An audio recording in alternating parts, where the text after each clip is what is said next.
Ici Radio Taïwan International. C'est François-Xavier Boulet pour vous présenter l'émission Taïwan en ébullition. Tous les chiens robots ont une limite de charge utile. Notre spécialité consiste à miniaturiser et intégrer différents systèmes d'armes sur ces plateformes. Taïwan dispose d'un écosystème industriel particulièrement performant. Modules moteurs, systèmes optiques, composants informatiques liés à l'IA, etc. Nous souhaitons également développer une production sur le territoire afin d'assurer la sécurité des approvisionnements.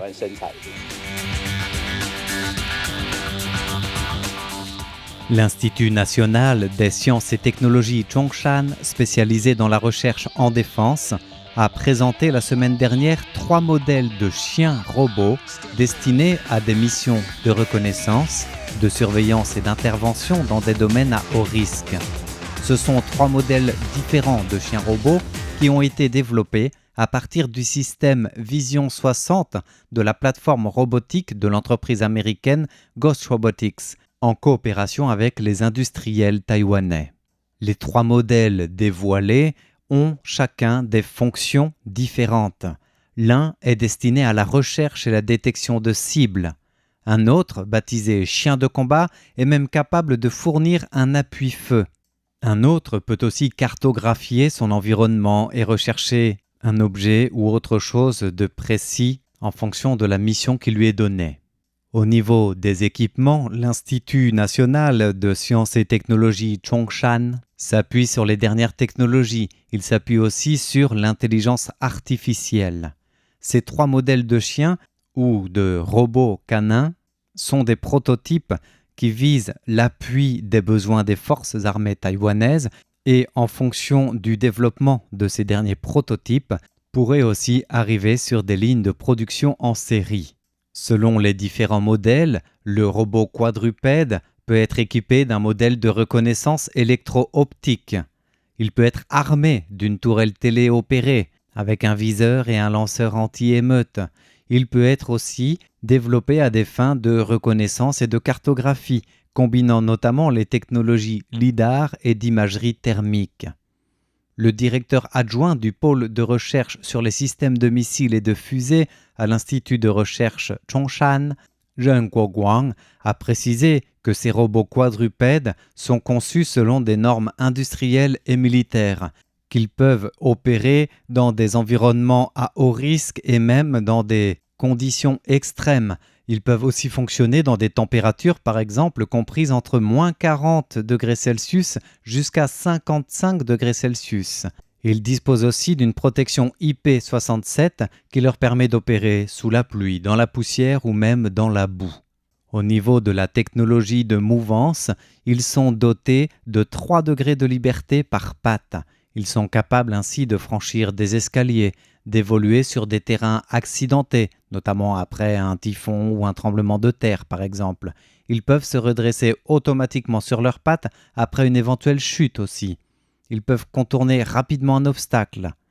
Pesant environ 52,4 kg, ces chiens robots peuvent transporter jusqu'à 10 kg de charge utile tout en atteignant une vitesse supérieure à 2,50 m la seconde. Voilà un petit peu pour la fiche d'identité générale de ces chiens robots, sachant que selon les missions et les modèles, leurs équipements et leurs capacités varient également.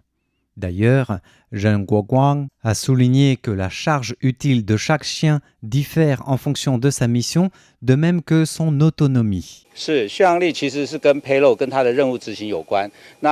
Concernant l'autonomie, elle dépend de la charge utile et de la mission.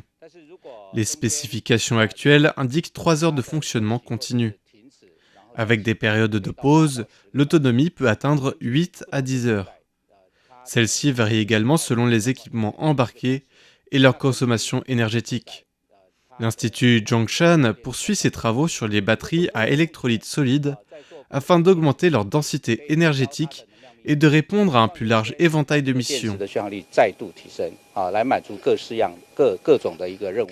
Et l'Institut national de recherche Zhongshan a aussi détaillé que ces chiens robots pourront à l'avenir être utilisés pour la surveillance des bases militaires, la sécurité des aéroports, la protection des infrastructures critiques et autres missions.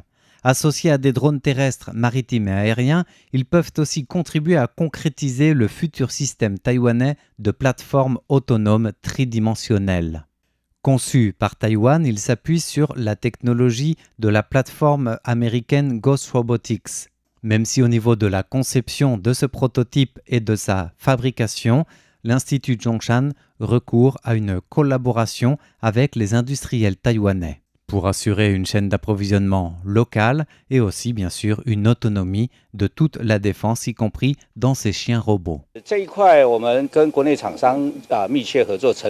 Nous travaillons étroitement avec les industriels taïwanais dans le cadre d'un laboratoire commun et grâce à des licences technologiques américaines. Taïwan dispose d'un écosystème industriel particulièrement performant. Modules moteurs, systèmes optiques, composants informatiques liés à l'IA, etc. Nous pouvons nous appuyer sur de nombreux fournisseurs locaux. Nous souhaitons également développer une production sur le territoire afin d'assurer la sécurité des approvisionnements. Le développement est toujours en cours. Une fois cette phase achevée, nous pourrons envisager la production. Concernant les besoins des forces armées, nous avons déjà eu des premiers échanges. La marine estime que ces systèmes pourraient être particulièrement utiles pour les patrouilles sur les plages et le littoral. Les gardes-côtes ont également exprimé un besoin urgent pour les missions de surveillance, notamment sur les îles Dongsha et Nansha. L'armée de terre, de son côté, s'intéresse surtout à l'inspection et à la surveillance des bases militaires. Nous développons donc des cartes et des configurations adaptées aux différents sites et missions avant une généralisation progressive. Le directeur adjoint Zheng Guoguang a aussi précisé que chaque modèle est différent en fonction de sa mission, mais aussi en fonction du domaine d'application voulu. Par exemple, le modèle équipé d'un lidar en 3 dimensions et d'une caméra thermique est destiné aux missions de surveillance autonome, avec aussi une détection de sources de chaleur pouvant évoluer pour des missions de jour comme de nuit, sans oublier son atout précieux de cartographie tridimensionnelle. Donc il peut agir pour la protection d'installations sensibles, il peut agir pour des patrouilles nocturnes, mais il peut agir aussi dans le domaine civil. La version de reconnaissance embarque un système électro-optique qui permet la recherche, l'identification et même le suivi de cibles ou d'objets avec une transmission des données vers un système intelligent de commandement. Donc chaque modèle est différent et ils ne sont pas tous armés. D'ailleurs, lors de la présentation, l'Institut Zhongshan a bien distingué les objectifs de version de combat ou de reconnaissance de ces chiens robots, même s'ils n'écartent pas à terme et à l'avenir, en fonction des besoins aussi, de trouver un système qui combine les deux fonctions. Cela dit, au niveau structurel de ce chien robot, certaines limites doivent encore être dépassées, et c'est le défi prochain sur lequel travaillent les équipes de Zheng Guoguang. Tous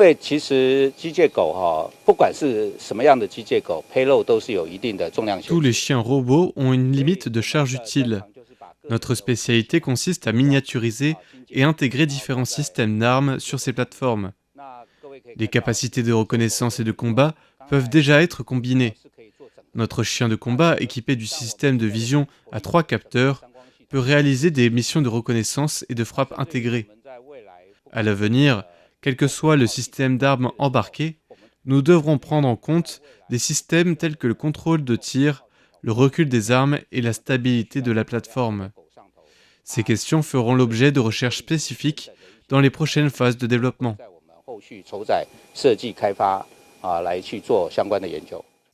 Adapter donc un prototype qui soit le plus général possible, mais en même temps ciblé en fonction des missions voulues, c'est le défi actuel de l'Institut Zhongshan en vue d'une production en série de ces fameux chiens robots qui pourraient appuyer, voire remplacer certaines positions à risque des soldats ou des secouristes. En attendant, les modèles de ces 3 prototypes font leurs preuves à tous les niveaux, en termes de cartographie précise, en termes de déplacement et de suivi d'itinéraire, et pour la version armée, en termes de verrouillage de la cible et de tir depuis la précision de contrôle de la tourelle qui atteint une précision de 0,1 degré grâce au module de reconnaissance à 3 capteurs. Voilà donc pour la présentation de ces tout derniers chiens robots qui pourraient intégrer les drones et autres systèmes d'appui en première ligne, en reconnaissance, en secours, en approvisionnement ou encore en défense. L'Institut de recherche Zhongshan en sciences et technologies pour la défense continue le développement de ces prototypes, en coopération avec les besoins des 3 armées et des gardes-côtes pour améliorer les équipements, l'autonomie et bien sûr certains savoir-faire qui ne sont pas divulgués au grand public.